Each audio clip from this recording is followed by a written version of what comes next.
So, Campbell's comments today, I decided I'd try just catch up with the driver of one of the most impressive races I've seen for a long time, Miss Kima Frenning. Firstly, Kima, hello, and thank you very much for joining me. Thanks for having me. How does it all sink in? I suppose the 149 the other night at Bendigo. How's it all been since post that race? Yeah, I don't know if it's really sunken in yet. It's super special to be a little part of it. Absolutely, it's an enormous effort, and it's great. What I wanted to do, I just wanted to probably bring a driver's perspective on the night, and we're just going to talk through the race and just a few key points or spots where I thought were key points of the race, which I think a lot of people might take for granted. One of the first things I wanted to ask you about, because I was working on track, and you and Clayton, you were in the parade ring very early. I've got a photo there. I just got Kima's just watching it from a distance. You were in the parade ring very, very early with him. Like, we generally go to air 15 minutes before, but it was about 18 minutes before he was in there. Was that a strategic move? Because I hadn't seen him do that before. Yeah, he's normally out in the parade ring fairly early before his races just to get him walking and getting warm. And especially over the mile, Clayton wanted him out there real early just to warm his muscles up. Yeah. Yeah, absolutely. That's actually pretty enormous, I must say. So, and Clayton's been really good with his time and that around it. It's just a good psyche. He was interesting, wasn't he? When he got into the parade ring by himself, he was really quiet. He noticed the other horses. I mean, he didn't do anything untoward, but he flicked the ears forward, and you saw a bit more spring in his step. The more horses that came in the parade ring, he was showcasing that it was game time. Yeah, he really does. He knows exactly what's going on. Like, he's such a professional, and like, he's still a stallion. You know, they do such a good job with him and all their colts and stallions because they're all really, well behaved and quiet. And yeah, no, but he really knows, when it's time to tune up and when he doesn't have to. Absolutely, he does. We're going to go over to the race, and you can see here I've got us. I'd say about 50 to 100 metres prior to release point, and rules of racing and harness racing in Victoria, you've got to be. I just lost you actually, Kima. I better bring you back into the screen so people can see you, and you can describe it. But you've got to be on the fence. One of the rules, so you had to follow Carl Leclerc. I mean, you wanted to get off as straight as soon as you could. As a driver, what goes through your mind just thinking here at the start? Do you watch Carl Leclerc, or do you just watch him and balancing him and thinking where he's at? No, you've pretty much got to watch all the horses, what's happening, and you've got to be pretty aware of what the other ones are doing, not just the one you're following. Because it was a case of, I personally actually thought Good Boy Cowboy would just restrain, so I was pretty wary of if I had to go wider around him or if I could follow through there. So, yeah, there's a couple of things you probably have got to look at when coming off the fence like that, yeah. Yeah, absolutely. And it was an interesting start. They were rolling, that's for sure. When they were released, they were well and truly at full speed. But I wasn't sure pre-race who was going to come off the arm and who wasn't. And it's basically a level line except for Darby McGuigan and Ash Herbertson. James Herbertson. The rest, it was on, wasn't it, early? Yeah, it really was. I think there was a fair few drivers that just probably wanted to get down to the fence and then look for a bit of cover. But yeah, it was a pretty good squared early, yeah. So right here, this is one of the spots I wanted to show for the younger drivers. Josh has got to the front, and he's got there pretty easy. You got Michelle Phillips, who's 3 deep, and Brad Chisholm on Good Boy Cowboy, who's in the 1-1 and not sure whether he's going to go the fence or not. You don't push up, you just let everything settle down in front. Is that a matter of you're on the best horse, or is it sort of like, well, hopefully these two will sort out where they are and then you can get going when you want to? Yeah, I think in a race like this, you probably don't really need to be, pushing up, and you just need to balance and see where everyone settles, and then make a decision of whether you go or you stay. You had a phone call too. I had a phone call. You've just had a phone call as well, but you'll be back, I think. You've gone blank for the minute, Keems. I'm not sure what's happened No, then. I'm here. Wonder what... Oh, you're back. Okay. I don't know what happened, Hmm. but we went black, but it's all good. It came back. It might have actually been my thinking. So Michelle then drops in.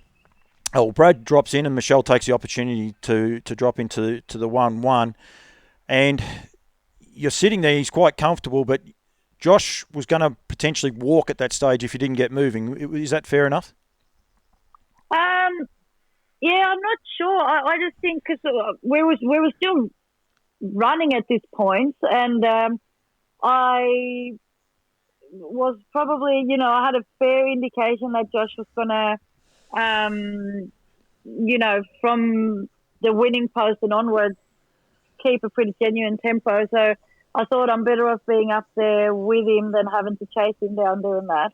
Chasing from too far. And in hindsight, I think that was the right move. It's easy to say when you're on $1.04 pop that was a winning move, but I think it was the right time to make that move because clearly here, Josh, and on this photo, I've stopped it pretty much where I wanted to.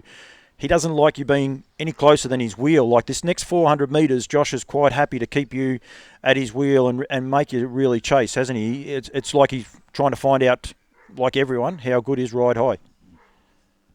Yeah, oh yeah, for sure. And I thought at the point where I sort of made my move, knew that we were running, but I that was probably the slowest point of that race, even if we were still running 27 quarters. Which is scary, but when you break 150, that's what's to be expected. So here, entering the back straight, Josh is really putting the foot down. And you can clearly see if you look at you two guys, you're cruising along. The rest of them are under the whip. The two boys at the back actually are quite good runs, all things considered. But the four in the middle are under the stick, and Josh is just happy to roll. You're just content at his wheel. You didn't need to get up and eyeball Sir Lettick. Not at that point, no, because we were going. We were going pretty strong, and there was no need for me to sort of force any issue. Josh was pretty happy to sort of roll along himself. But yeah, then coming to the 5 and 400, I was happy to sort of creep up Which is closer to him. And that's about here. So what is the thinking? Like Josh doesn't look like he's struggling either at that stage. So is it a matter then of saying, rightio, we've got to make it a tough test now, or what is the thinking about getting up alongside of him? Still 500 from home, basically. It was more the feel that he gave me. Like he was absolutely just trucking in that back straight quarter, and like he wanted to get the job over and done with. And we got up closer to Josh, and he was quite happy to do that himself, Once he gets to Josh right here, like he just goes, doesn't he? Like Josh goes for the pull down blinds, and he just absolutely explodes. And I'm going to try and hopefully get it at the right spot. But about here, he's just airborne, this horse. And I did look at the legs there. He's just in full flight. Clayton says, when you talk to Clayton, he says he knows when it's game time, when he wants to race this horse. He knows when it's in track work and all the rest. And clearly here, is that what he's doing? Like he just says, right, the winner post is coming up, let's go? Yeah, pretty much. I mean, we were happy to sort of creep up to Josh at the 5 and 400, and then when we got levelled with him, I probably just turned my whip and asked him to go once, and that was it. He just took off. And it's pretty. I mean, I've never seen it or felt it. You come off a 26 back straight quarter, and the way he accelerated there was amazing. And a lot of that's just his balance. You can just see there the style. Like, as I said, I timed it to perfection.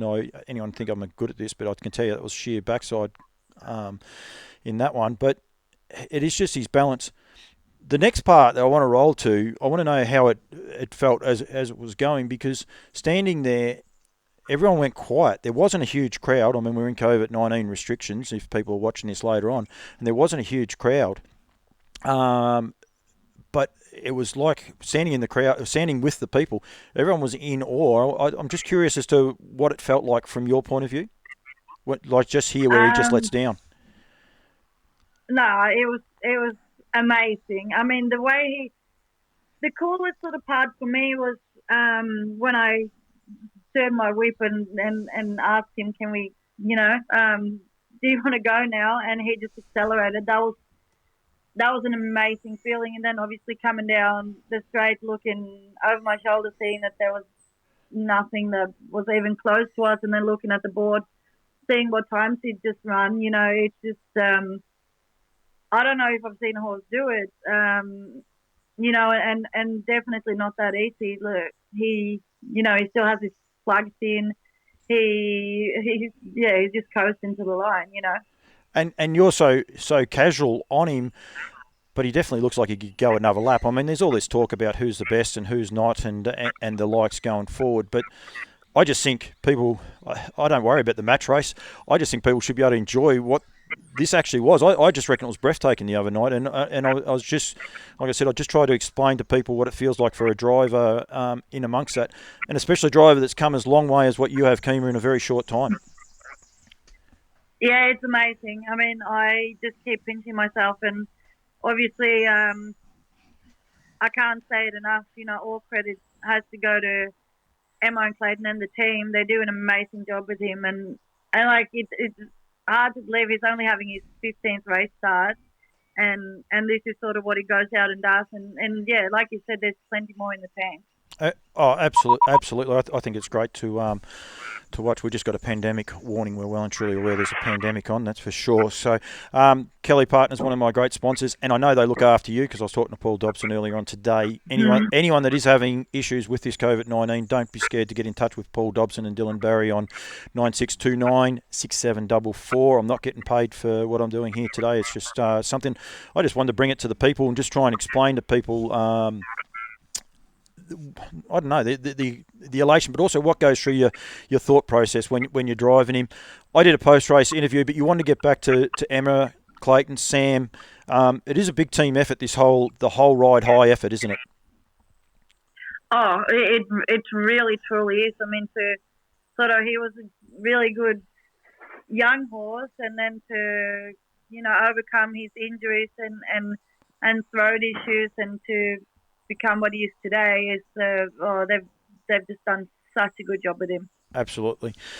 Kima, thank you so much. It's only a short one and the likes, but hopefully people have enjoyed it. And just an insight into only what you go 149. I mean, it was just a routine night at the track, but unfortunately we couldn't get more crowds there. But I think just people being able to enjoy it.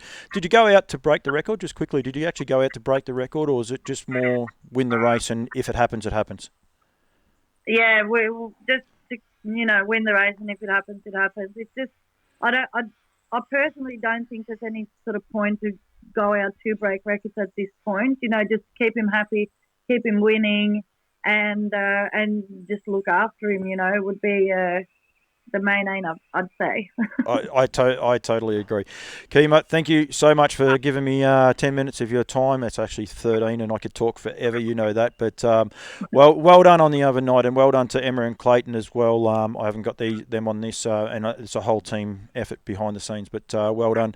I loved it, and hopefully we can get back racing shortly, crowds at the races shortly, and a lot of other people can get to enjoy this equine beast. He's a ripping horse, I reckon. So thank you very much, Kima. Thank you.